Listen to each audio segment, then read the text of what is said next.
Esta chamarra que ves aquí tiene más de 80 años y fue confeccionada, posiblemente producida, en los últimos años de la Segunda Guerra Mundial. Y a ver, si entras hoy a cualquier tienda departamental, ya sea de estas tiendas de lujo, o vas específicamente a lugares donde la moda usualmente es moda contemporánea, siguiendo tendencias actuales, encontrarás productos, prendas, que si bien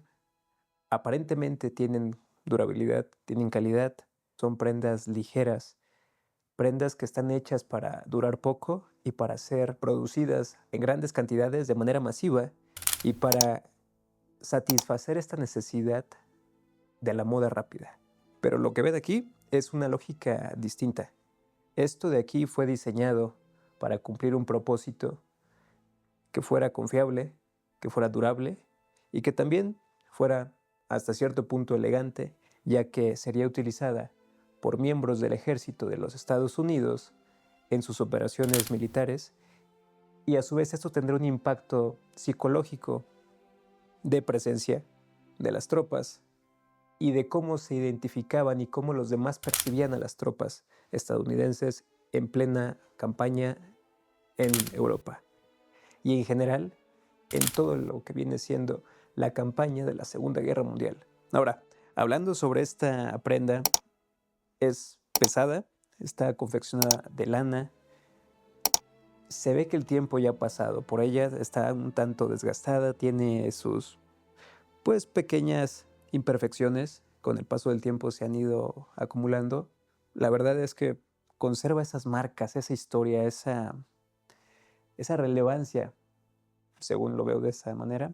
del uso y del propósito que cumplió y que fungió en un determinado punto en la historia. Ahora,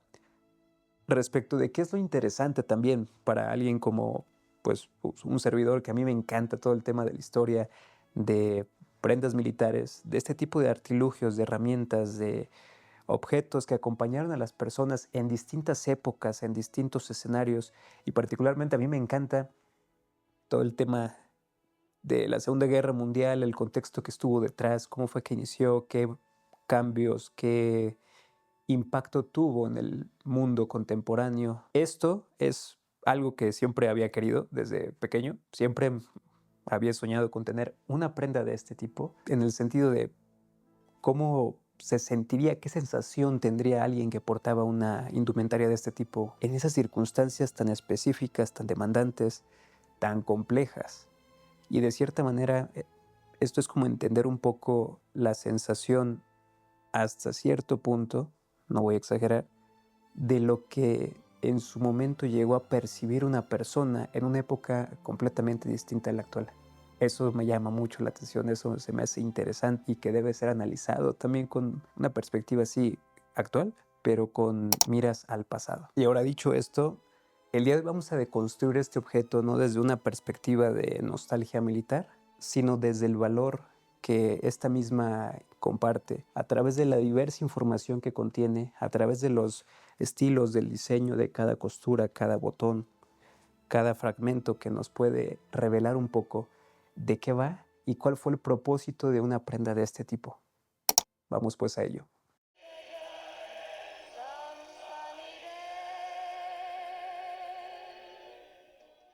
Y ahora, vayamos un poco al contexto histórico. Para entender esta prenda hay que entender en qué situación, en qué punto específico de la historia se encontraban las Fuerzas Armadas, el ejército de Estados Unidos. A comienzos de la Segunda Guerra Mundial, aún muchos ejércitos conservaban estos patrones adaptados para una guerra no mecanizada.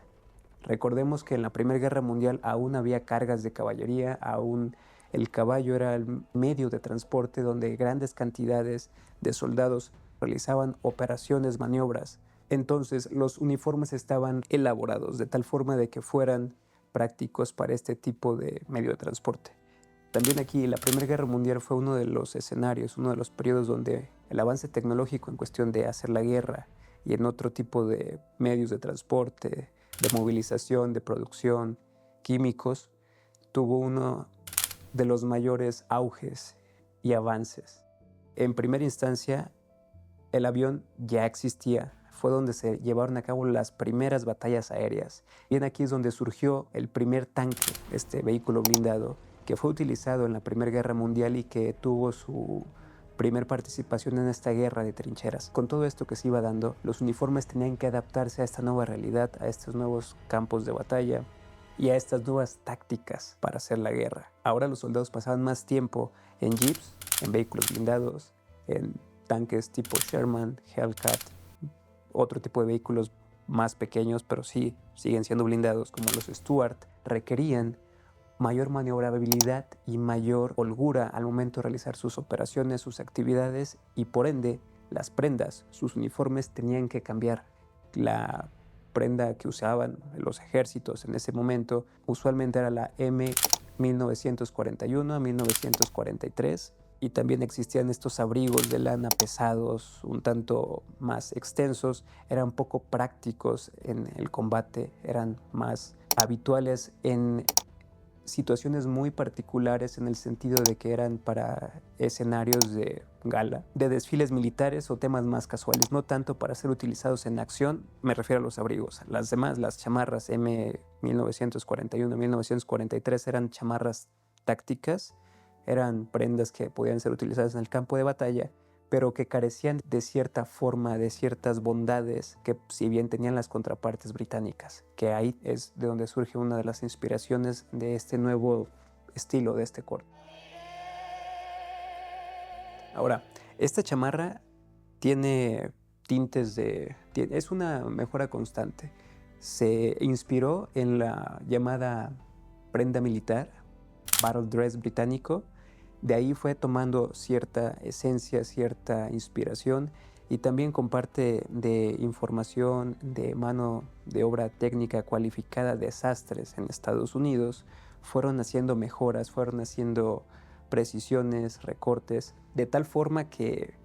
en su momento el general Eisenhower, con el trabajo que había hecho de investigación con el paso del tiempo, como había experimentado con nuevos diseños, nuevas prendas, y había tenido ciertos atisbos del desarrollo de una nueva prenda militar para su ejército, Eisenhower convoca a expertos, a técnicos, entre ellos a uno de sus sastres particulares, por mencionar alguno, el sargento Michael Pope, para que retomara una idea que había quedado en el tintero, en el cajón, en el baúl, desde Fort Lewis, adaptándolo, combinándolo con esta funcionalidad británica que eran estas chaquetas, que eran estas chamarras, les voy a decir chamarras por obvias razones en México, de lana, más reducidas en su tamaño. Y esto también, yendo del contexto británico, el por qué eran reducidas, aparte de la comodidad, aparte de la versatilidad, recordemos que se encontraba en una época de guerra, de escasez en suministros, y hasta hace muy poco, hablando de 1943 en adelante, los suministros habían podido restablecerse y tener ese acceso, tener esos materiales de guerra. Esta escasez de suministros obligó a los ingenieros, a los sastres y a los tomadores de decisiones a utilizar de manera más eficiente y más práctica los recursos, de tal manera de que pudieran cubrirse las necesidades del ejército sin sacrificar calidad y viabilidad. De ahí fue que Eisenhower, con lo que ya venía arrastrando de ideas, al visualizar y entender un poco de la historia de esta chamarra que estaban utilizando las fuerzas británicas, decide también hacer lo propio en conjunto con las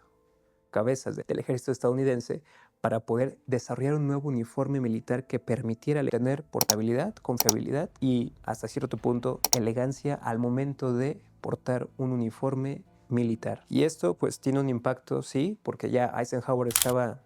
según cuenta la historia o los relatos que he podido recabar a partir de la investigación que realicé, manda una carta al general George C. Marshall, donde le comentaba que el ejército estadounidense parecía una banda desorganizada, el uniforme que utilizaban era feo, por decir algo, era poco práctico y tenía un impacto psicológico tanto en los soldados, en la tropa, como en la percepción que tenían los demás hacia ellos, por lo que instaba, pedía que se tuviera una mejora, una modificación en la indumentaria militar que permitiera la creación de un uniforme digno de las tropas estadounidenses en uno de los conflictos más brutales de la historia de la humanidad.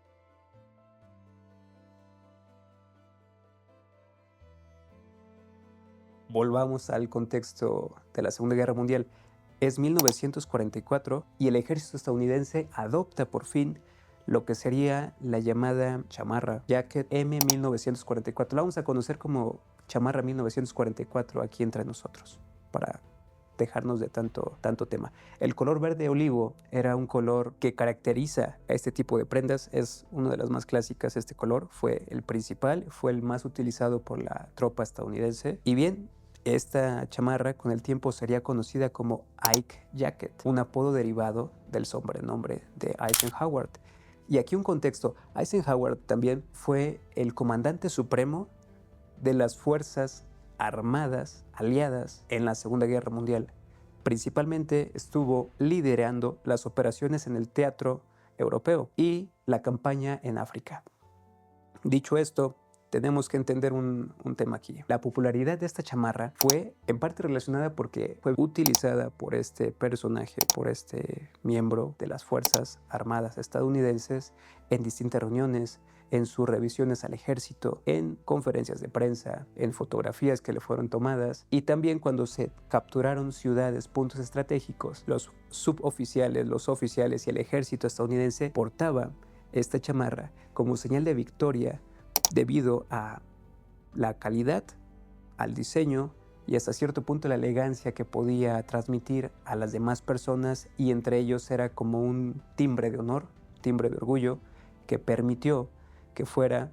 adoptada y también posteriormente por una cultura tanto occidental como oriental, y que pasó a ser parte de la moda estadounidense y de la moda mundial. Ahora, hablando de esta prenda, para entenderla un poco más, hoy en día existen términos como ropa técnica o táctica, y cuando escuchamos eso entendemos o pensamos que existen materiales como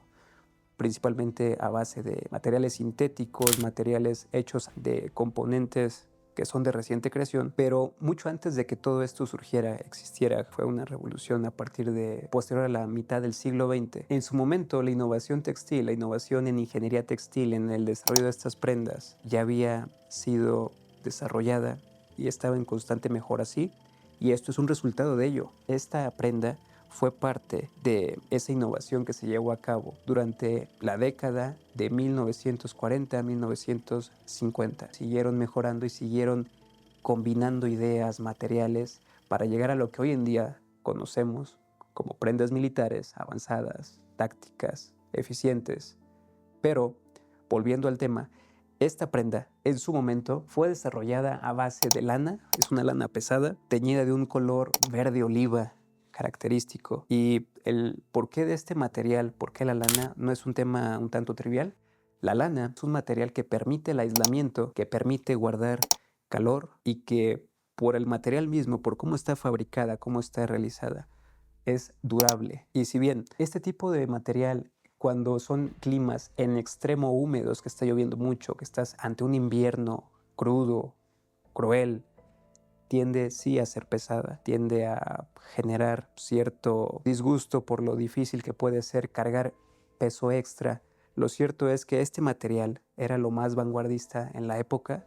Estuvo realizado pensando en la practicidad del soldado y pensando también en la eficiencia táctica, ya que al ser un material que te permite la maniobrabilidad sin generar tanta fricción, eso te permite ser más sigiloso. Y esto, el sigilo, es un tema fundamental, más cuando estás en líneas enemigas, que estás combatiendo y que no quieres ser detectado por el enemigo. Daba una capa extra o una probabilidad mayor de sobrevivir en un entorno de conflicto constante. Por ende, esta prenda estaba hecha tanto para temas casuales, cotidianos, de la vida del ejército, como para temas tácticos y operativos. Algo realista, algo práctico y algo que aportara y ayudara al soldado en un entorno de combate. Ahora, hablemos respecto del diseño y de por qué está hecha de esta manera. Primero encontramos aquí dos bolsillos que permiten, me imagino que en su momento era para poder cargar suministros, almacenar documentos o municiones, lo que cupiera, lo que fuera necesario. Era portátil, era práctico, al interior tiene un par también de bolsillos que te permiten mantener a salvo pues material importante, pertenencias, puede ser una libreta con instrucciones, con notas, fotografías, agua, cantimplora, etc. A su vez también en la parte de la espalda, ahorita lo tengo desabrochado, pero si lo abrochara, se forman unas llamadas by swing back que permiten mayor maniobrabilidad en entornos estrechos. Esto lo que lograba era ayudar al portador a no quedarse trabado, a no quedarse sujeto o presa de su propia indumentaria, de su propia vestimenta, en un momento en el que tuviera que maniobrar tanto para disparar, tanto para manejar o tanto para maniobrar o manipular vehículos blindados o distinto tipo de vehículos. Esto ayudaba a ser práctico, a ser eficiente y a ser maniobrable. Algo muy interesante porque, pues ya lo mencionamos, es una prenda pesada, pero es una prenda práctica y es una prenda que te da confort y te da maniobrabilidad, algo ideal en un campo de batalla. Ahora, la longitud, el tamaño de esta Ike Jacket, que es una de sus características principales y fundamentales, es que llega a la altura de la cintura. Previo a este tipo de prendas,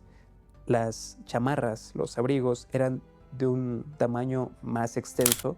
y esto era un tanto incómodo al momento de realizar actividades que conllevaran más esfuerzo físico. De ahí que se ajustara el tamaño para que pudiera ser utilizado en entornos, como ya lo hemos mencionado, en entornos estrechos y en entornos que requirieran una movilidad mayor. Y también podemos ver aquí que se tiene un cierto cinturón, o una hebilla que permitía hacer un poco más amplia, más extensa la prenda, y esto tanto podía, una vez abotonada,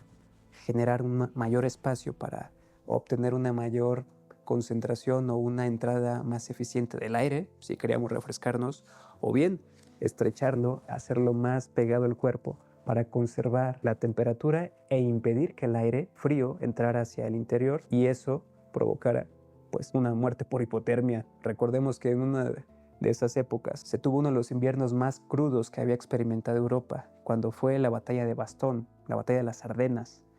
Algo muy interesante que también hablaremos un poquito más de ello. Y a ver, dicho todo esto, hasta ahora hemos hablado del diseño de esta chamarra, del porqué de su pues, tendencia, de su uso, de la practicidad y del cariño que le fueron adoptando tanto los oficiales, soldados y en general las personas posterior al conflicto, pero tenemos también que hablar de la historia que nos cuenta esta prenda, que fue utilizada por un militar estadounidense y que todas estas insignias, estos sellos, estos símbolos pueden decirnos un poco más de la historia respecto de dónde estuvo esta persona, qué fue lo que experimentó y la travesía que ha pasado esta prenda que tiene más de 80 años. Ahora empecemos entonces por este parche que tenemos aquí, un parche triangular constituido en su interior por un color amarillo, azul y rojo, y que además contiene un rayo central de color rojo y el número 4, y se puede visualizar lo que sería un vehículo blindado. Perteneció a la cuarta división blindada del ejército de Estados Unidos, apodada históricamente como The Breakthrough Division, que fue esta división de vanguardia, esta división de ruptura, liderada por Patton. Patton fue uno de los generales más importantes, más eficientes, valientes de la Segunda Guerra Mundial. Fue un personaje complejo, de carácter fuerte, con sus claroscuros como todos, pero su ingenio militar, su ingenio, su valentía y su practicidad en el campo de batalla no tienen comparación. Fue uno de los mejores generales de esa época. Esa sería una de mis opiniones muy particulares. Y ahondando un poco más en la historia, vayámonos a diciembre de 1944.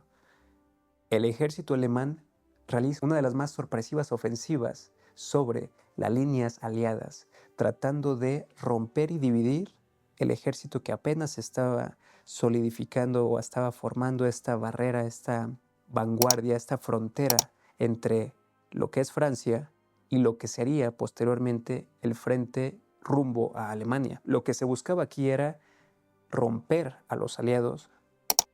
tratar de encapsularlos, encajonarlos e irlos mermando para hacerlos retroceder hacia la costa y de esta manera poder expulsarlos de Francia y reconquistar el terreno perdido posterior al desembarco de Normandía. Aquí,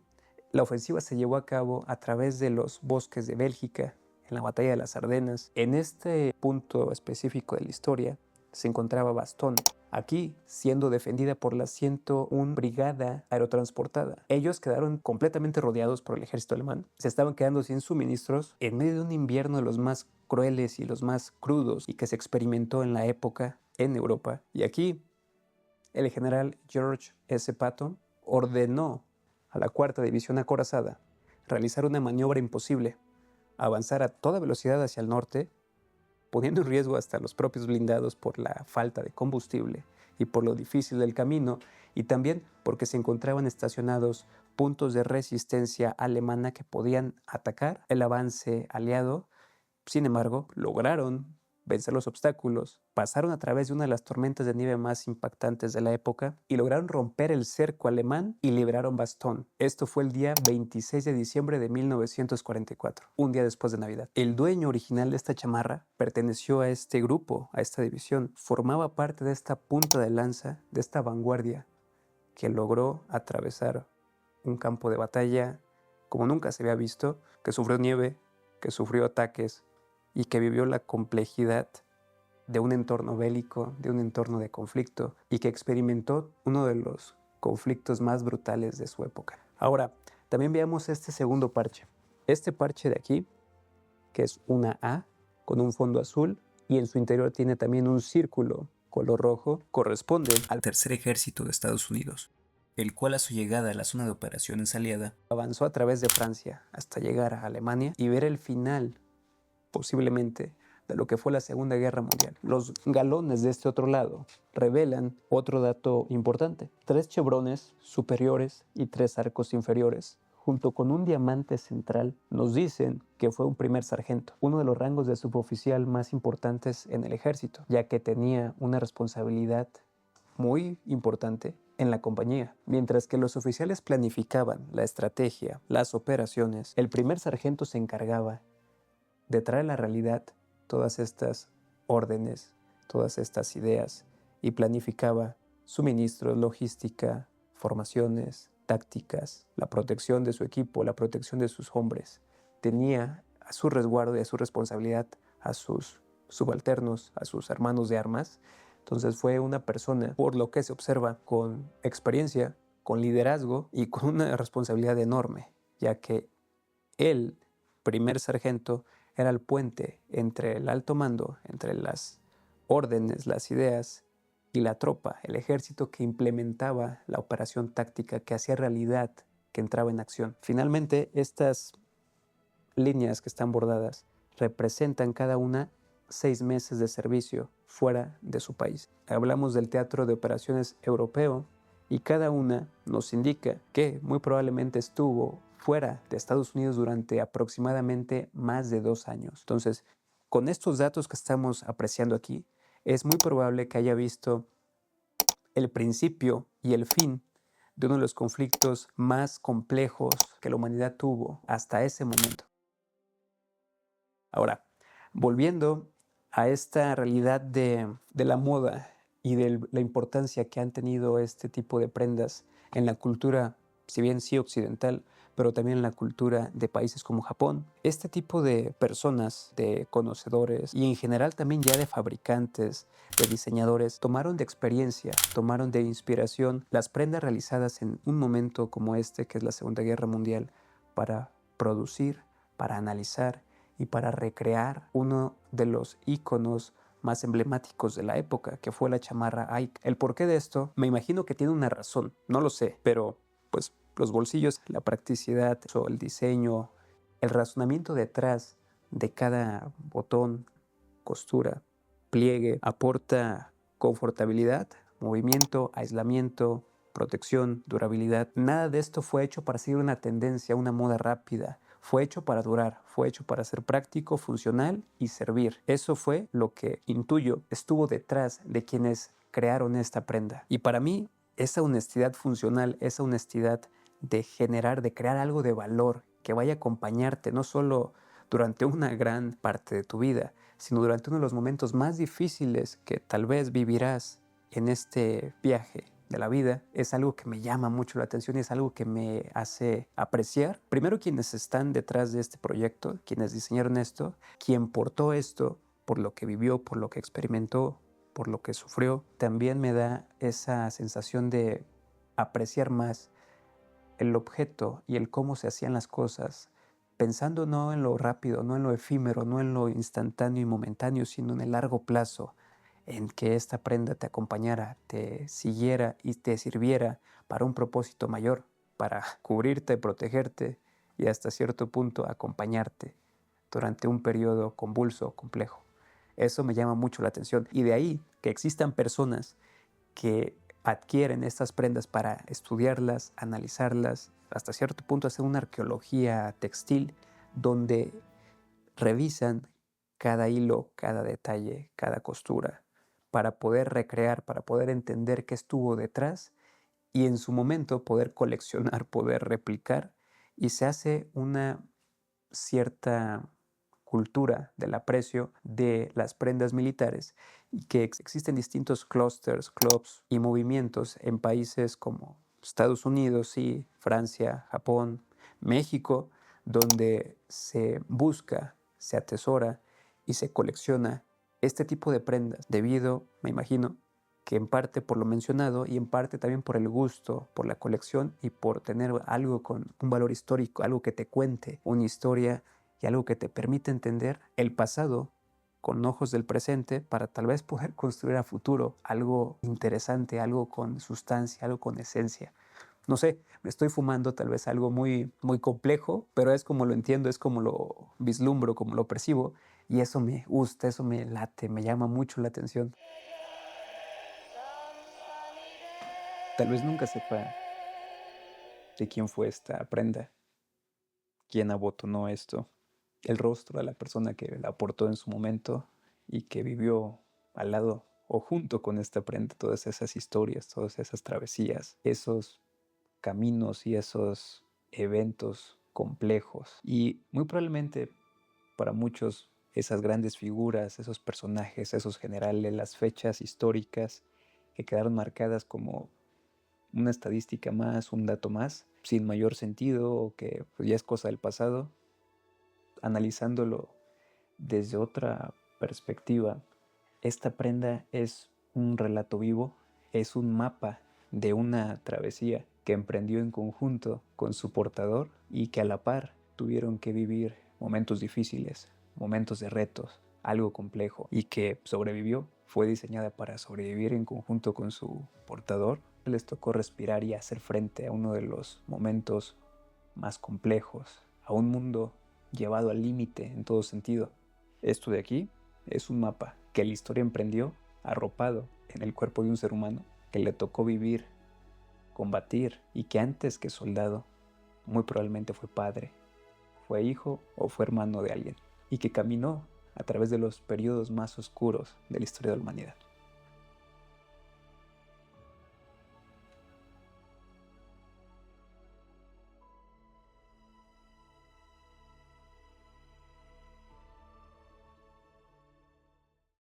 A ver, la verdad es que a mí me llama mucho la atención ese tipo de historias, porque, en fin, es un tema en el cual soy afín, me gusta consumir ese tipo de contenido, leo al respecto. Y, perdón, es que me dio una infección de garganta y apenas me ando liberando. Y volviendo a este tema, es algo que me late, me llama mucho. Primero entender qué fue de la persona, esperando que todos, tanto él como los que estuvieron en ambos bandos, hayan logrado encontrar la paz en un periodo tan complejo, tan difícil. Y ahora volviendo aquí a ese tipo de contenido del por qué lo hago, yo lo que busco es contar historias como me gustaría a mí verlas en distintos medios, en distintos formatos, de temas que por lo menos no he visto tanto, no he visto que se platique, se analice con un poco mayor de detalle. Hay muy buenos contenidos, muy buenos creadores, sí, pero de temas que para mí me encantan, no tanto en español. De ahí que empiece a hacer ese tipo de contenido, de proyectos, si bien sé que es un tanto amateur, iré mejorando. Espero que la historia, la información te sea de utilidad. Y también quiero comentarte, como ya lo he comentado en varias ocasiones, este tema, este canal no va únicamente de un nicho específico. Sé que esa no es la estrategia de muchos que tienen que especializarse en uno y seguir adelante porque si no el algoritmo, etcétera. No, yo lo que quiero aquí es contar historias de algo que me late, que me llama, que tanto va a ser prenda militar como va a ser temas de prevención de fraude, temas financieros, temas de negocio, temas de empresas, de inteligencia artificial, de tecnología, de café, de tequilas, de historias, de emprendimiento. Algo que me llame, algo que me guste, también, pues, ¿por qué no? De historia, de videojuegos, poder y buscar alinear, generar ese nexo de los gustos, de las aficiones, en sí también de lo que estudié, de lo que aprendí, de lo que viví, de lo que consumí en contenido, para poder brindar valor y para poder compartírselo a otra persona y generar una comunidad que aporte también, que me aporte, que me permita aprender, conocer, experimentar nuevas cosas en el sentido de positivo y también en el sentido más respetuoso, poder apoyar, aportar. Es lo que me gusta, es lo que me llama, siempre me ha gustado este tema y por aquí seguiremos. Hasta aquí lo dejo, nos vemos próximamente en un video que sepa Dios de qué será. Me imagino que lo voy a hacer de café, aunque también está el tema de Anthropic, está el tema de SpaceX, está el tema de estas plataformas que está desarrollando el gobierno que quieren una vinculación que ya existe, como es la plataforma única de identidad, la plataforma central de inteligencia, está la nueva versión, este nuevo DLC, esta nueva campaña de The Witcher que va a salir en 2027, o sea, es un mundo lleno de posibilidades, de temas, no se acaba. Está mi tema, el tema de la suplantación de identidad, que le tengo que seguir dando seguimiento, que le tengo que dar un fin y que me imagino que también podrás obtener datos relevantes de esta cuestión. Y pues, más que nada, seguir profesionalizándome, seguir mejorando, seguir tomando fotografías, seguir viviendo y tratando de aportar. Nos vemos próximamente, pásale chido, cuídate, toma vitamina C, toma agua, usa cubrebocas cuando puedas, que tengas que ir en lugares muy concurridos para que no te pases como a mí,